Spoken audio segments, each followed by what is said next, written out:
چلے جی ایک بہترین کھرا نکالنے لگا ہوں. کھوجی کا کیا کام ہوتا ہے؟ کھرا نکال. چور آپ نے پکڑنا,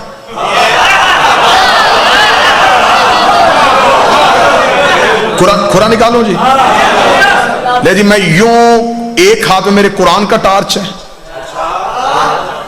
ایک ہاتھ میں طریق کا ٹارچ ہے, میں ان دونوں کی روشنی میں کھرا دینے لگا ہوں. چور کے گھر پہنچنا آپ کی ذمہ داری. منافق ظاہر نہیں ہو رہے تھے, منافق خدا نشانیاں بتا رہا تھا, اور بندے ایک دوسرے سے کہتے ہمارا نام تو نہیں ہے. کوئی بھی مان ہی نہیں رہا تھا کہ میں منافق ہوں, کوئی بھی نہیں مان رہا تھا. نبی زبان سے کہہ نہیں رہے تھے کیونکہ اللہ کہلوانا نہیں چاہتا تھا. اب خدا نے کہا کہ تھوڑا سا نا ظاہر کرو یہ کون ہے. ایک غزوہ ہے جسے کہتے ہیں غزوہ تبوک. بچے بیٹھے ہوئے ہیں ان کو سمجھانے کے لیے, جس جنگ میں نبی جاتے ہوں انہیں غزوہ کہتے ہیں. یہ واحد جنگ ہے اسلام کی جس میں سارے گئے ہیں اور رسول علی کو نہیں لے کے گئے. جب رسالت میں آپ نے کہا جنگ کے لیے جانا ہے, سب گئے, سب نے تلواریں اٹھائیں, جنگ کا سامان اٹھایا, فوراً گھوڑے چھوڑے نکالے, تیار ہو گئے. جب این تیار ہو کے قافلہ جانے لگا, رسول نے کہا یا علی آپ نے نہیں جانا.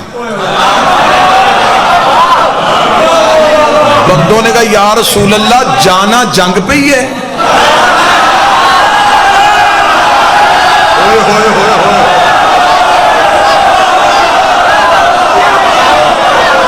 یا رسول اللہ جانا جنگ پہ ہی ہے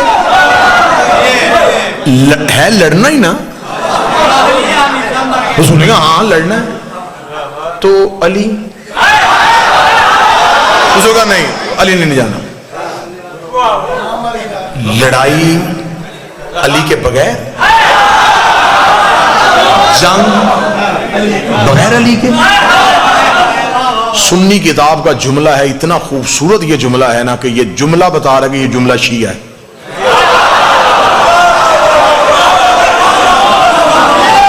دیکھیں ہم حقوق غصب کرنے والے لوگ نہیں ہیں. سنی کتاب کا جملہ مجھے شیعہ لگ رہا ہے کہ وہ جملہ بڑا بے باک سا جملہ ہے. سنی کتاب سے جملہ لے کے پڑھنے لگا, چوم کے پڑھنے کو دل کر رہا ہے, اتنا خوبصورت جملہ ہے. جب انہوں نے کہا یا رسول اللہ علی کو نہیں لے کے جانا, رسول نے فرمایا کیونکہ اللہ نے کہا کہ سب کو لے کے جا.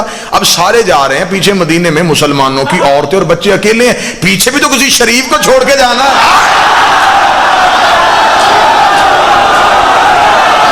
ہائے ہائے ہائے, بتاؤ جملہ شیعہ ہے کہ نہیں ہے؟ بسم اللہ.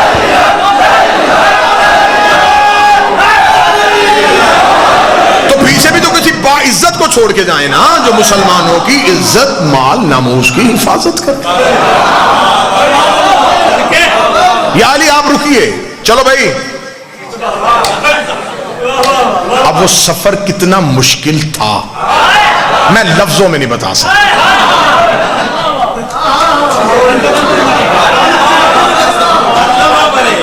بندہ کسی اس گاڑی میں بیٹھا ہو جس کا پتا ہو کہ اس کا انجن فیل ہے, تو وہ سفر ہنستے ہوئے ہوتا ہے, کوئی چپس کوک پیتے ہوئے گزرتا ہے. یا اللہ یا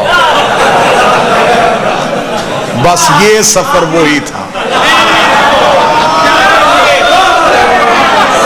ڈرے سہمے جنگ علی نہیں. مدینے سے نکل کے بھی مڑ مڑ کے مدینے آخری بار شہر دیکھ رہے ہیں, پتہ نہیں آؤ ہو کہ نہ بچے یا نہ بچے. یہ بڑا اب اس میں اللہ کا منصوبہ کیا تھا؟ منافق کو ظاہر کرنا تھا. تقریر کا پہلا جملہ یہ میری پرکار ہے اور اسی پہ میں نے گھومنا ہے. کافر چاہتے تھے کہ علی ہٹے تاکہ محمد پہ حملہ ہو. اللہ تبوک میں چاہتا تھا کہ علی ہٹے تاکہ یہ محمد پہ حملہ کریں, منافق ظاہر ہو. یہ علی کے خوف کی وجہ سے سہمے ہوئے ہیں. ذرا علی کا خوف ختم کرو. علی مدینے رہ گئے, یہ جنگ کے لیے, جنگ ہونی نہیں تھی. وہ نہیں ہوئی. جو سامنے لشکر تھا انہوں نے لڑنے سے انکار کر دیا, وہ واپس پلٹ گئے. آدھے رستے سے رسول واپس آ گئے. جب رسول واپس آئے تو اب تسلی ہو گئے بندوں کو کہ اب بچ گئے.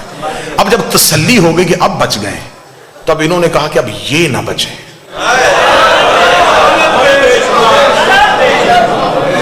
یار اب سن کیا رہے ہیں, میں جگر نکال رہا ہوں یوں تاریخ کا. ان لوگ اب ہم تو بچ گئے, اس سے اچھا موقع اور کوئی نہیں ملنا. علی ساتھ نہیں. اب جب تبوک سے واپس پلٹے تو ایک پہاڑی ہے جس سے گزرنا تھا, اس پہاڑی کو کہتے عقبہ, عین کاف بے یا, عقبہ. اس واقعے کو کتابوں میں واقعہ عقبہ کے نام سے یاد کیا گیا. حوالہ نوٹ کرنا چاہیں تو شواہد النبوت عبد الرحمن جامی کی کتاب ہے. سنی کتابوں کا اگر آپ چاہیں گے تو اس منبر تک تو میں ڈھیر لگا سکتا ہوں. اہل سنت کتابوں کا حوالہ اس واقعہ عقبہ کے بارے میں. جب وہ عقبہ کی پہاڑی تھی تو نوجوان جو بچے تھے, عقبہ اتنی تیز پہاڑی تھی کہ اس کی چڑھائی اور اترائی بڑی مشکل تھی. سیدھی چڑھائی تھی, سیدھی اترائی تھی. جب عقبہ پہاڑی کے قریب پہنچے تو تب تک شام ہو چکی تھی. جب شام ہو گئی تو منافقین نے مل کے مشورہ کیا, اس سے اچھا اور نادر موقع نصیب نہیں ہونا. علی نہیں ہے, رسول تنہا ہے. ایسے کرتے ہیں کہ جب رسول عقبہ کی پہاڑی کے بالکل اوپر جائیں تو رسالت مآب کی اونٹنی کو پہاڑی سے دھکا دے دیں. سنیے گا, جب ہم پہاڑی سے دھکا دے دیں گے تو قتل کسی کے سر پہ نہیں آئے گا, ہم کہیں گے یہ حادثہ ہوا. یہ محض ایک حادثہ تھا. اتنی خطرناک پہاڑی تھی, رسول کی اونٹنی کا پاؤں پھسل گیا. توجہ اب آپ نے پوری میری طرف کرنی ہے. اب کھرے کا ٹائم آیا تو آپ ادھر ادھر دیکھنا شروع ہو گئے. ہم کہیں گے حادثہ ہو گیا. یہ اب اس چکر میں تھے. جب بالکل پہاڑی کے قریب پہنچے نا جی, تو رسول نے کہا رکو بھائی. لشکر رک گیا. جی یا رسول اللہ. فرمایا ابھی جبریل آیا ہے, اس نے اللہ کا حکم دیا ہے, میں اکیلا اوپر سے جاؤں گا, تم سارے نیچے سے جاؤ.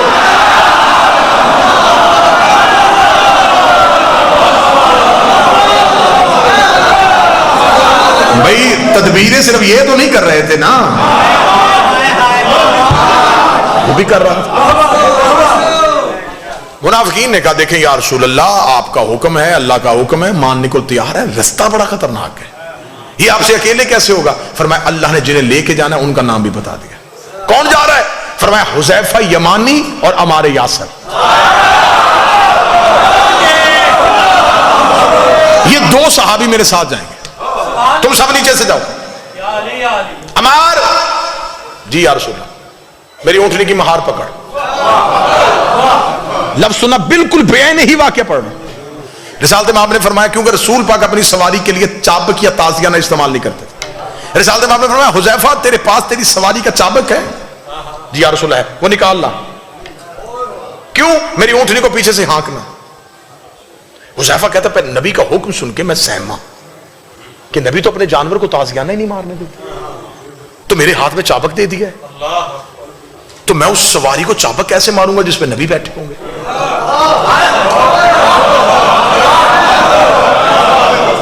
اسے کہتے ہیں صحابیت.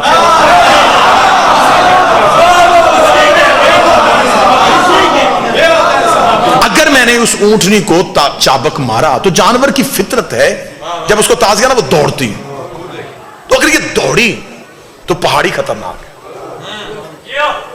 یہ سنبھلے گی کیسے؟ حذیفہ کہتا میں کشمکش میں مبتلا ہو گیا. سفر شروع ہوا. اللہ نے اتنا گہرا اور گھنا اندھیرا کر دیا کہ حذیفہ کہتے کہ مجھے اپنا ہاتھ بھی نظر نہیں آ رہا. خطرناک پہاڑی, اندھیرا. حذیفہ کہتا کہ جب ہم بالکل پہاڑی کے اوپر جا رہے تھے تو اب منافقین نے کہا کہ اگر نبی نے رستہ بدلا ہے تو اب ہم نے تدبیر نہیں بدلنی, ہم نے آج کا موقع ضائع نہیں کرنا. ہم پیچھے سے اپنے گھوڑوں کو دوڑائیں گے, پیچھے سے جا کے نبی کی اونٹنی کو دھکا دے کے ہم واپس آ جائیں گے. ہم کہیں گے نبی نے ہمیں ساتھ لے کے گئے ہی نہیں, ساتھ لے کے جاتے ہم حفاظت کر لیتے. اب تدبیر ادھر سے پلٹی گئی. قتل علی پڑھنے لگا ہوں, قتل علی جڑیں دکھانے لگا ہوں کہاں سے نکل رہی ہیں. انہوں نے کہا ایسے کرتے ہیں کہ ہم پیچھے سے جائیں گے. جب بالکل پہاڑ کے درمیان میں پہنچے انہوں نے پیچھے سے گھوڑے دوڑائے, سر پٹ گھوڑا دوڑا اوپر کی جانب. جب گھوڑا تیز رفتاری سے اوپر کی طرف دوڑ رہا تھا ایک تیز چڑھائی پہ, رسالت باب نے آواز, حذیفہ, جی یا رسول اللہ, یہ چابک میں نے تجھے دیا ہے نا, ان کے گھوڑوں کے منہ پہ مار.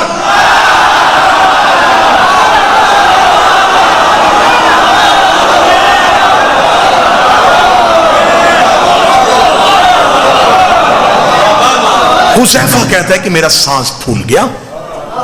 حذیفہ کہتے ہیں, حذیفہ اس کی روایت کے وہ کہتے ہیں میں سمجھا کہ کوئی لوٹنے والے پیچھے آ رہے. حذیفہ جلدی سے دوڑے اور حذیفہ نے تیز رفتار آتے ہوئے گھوڑوں کے منہ پہ وہ چابک مارنا شروع کیا. اب بہتر سمجھتے ہیں, بزرگ بہتر اس کی گواہی دیں گے کہ جب گھوڑا تیز اوپر چڑھ رہا, اوپر سے اس کے منہ پہ مارا جائے, اسے ریزسٹ کیا جائے, تو وہ اسی تیز رفتاری سے پیچھے کو پلٹتا. جب حذیفہ نے ان کے منہ پہ مارنا شروع کیا تو وہ گھوڑے پیچھے کی جانب دوڑے.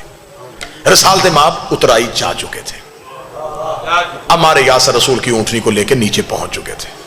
پیچھے سے حذیفہ سانس پھولا ہوا, سر سے امامہ اترا ہوا, ہٹ پٹ ہوئے ہوئے رسول کی طرف دوڑے, قدموں میں گرے, یا رسول اللہ, یا رسول اللہ, یا رسول اللہ.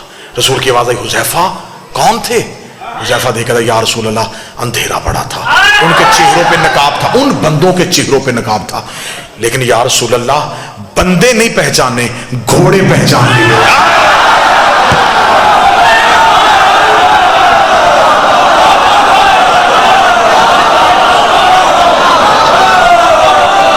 گھوڑے پہچان لیے. اب حذیفہ کہنے لگے, یا رسول اللہ یہ جو, کیونکہ عربوں میں گھوڑوں کی وجہ سے پہچان بڑی آسانی سے ممکن تھی. عرب تو کیونکہ سواری ان کی گھوڑا تھی, وہ تو گھوڑا بولتا تھا تو آواز پہچان لیتے تھے کس نسل کا ہے.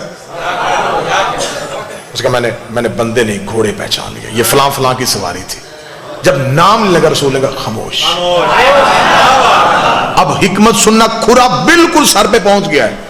اب میں نے یوں یہ رکھنا ہے اور کھرا پکڑا جانا ہے. اب میں نے دیکھنا کہ آپ چور پکڑتے کیسے ہیں. اب دیکھو گا ملتان کیسے محنت سنتا ہے. رسول نے فرمایا, حذیفہ بندوں کے نام مدینے جا کے نہیں لینے. کیوں یا رسول اللہ, انہوں نے حملہ کیا. فرمایا اگر تم نے مدینے جا کے ان کے نام لیے تو اسلام کی تبلیغ رک جائے گی. لوگ کہیں گے کل مکے سے بندے مسلمان کر کے لے کے گیا, مدینے جا کے پرانی دشمنی کی وجہ سے قتل کر دیے, پھر کلمہ نہیں پہنے گا, پھر دین نہیں پہنے گا, اسلام یہیں پہ یہی رک جائے گا. ان کی وجہ سے میں اللہ کا دین روکنا نہیں چاہتا, میں تبلیغ مذہب کو روکنا نہیں چاہتا. انہوں نے کہا یا رسول اللہ یہ بھی تو کوئی بات نہیں کہ ان کی اتنی بڑی سازش, اتنی بڑی سازش, اللہ نے نام بھی نہیں لیے, آپ بھی کسی کا نام نہیں لینے دیتے, اللہ بھی نام نہیں لے رہا, آپ بھی کسی کا نام نہیں لینے دیتے. پھر بندوں کو کیسے پتا چلے گا جو قیامت تک کے لیے لوگ آئیں گے, انہیں کیسے پتا چلے گا کہ تیرے مخلص کون تھے, تیرے دشمن کون تھے؟ نبی نے کہا کیا یہ نشانی تھوڑی نہیں ہے, اگر یہ میری زندگی میں مر گئے تو میں جنازہ نہیں پڑھاؤں گا, میرے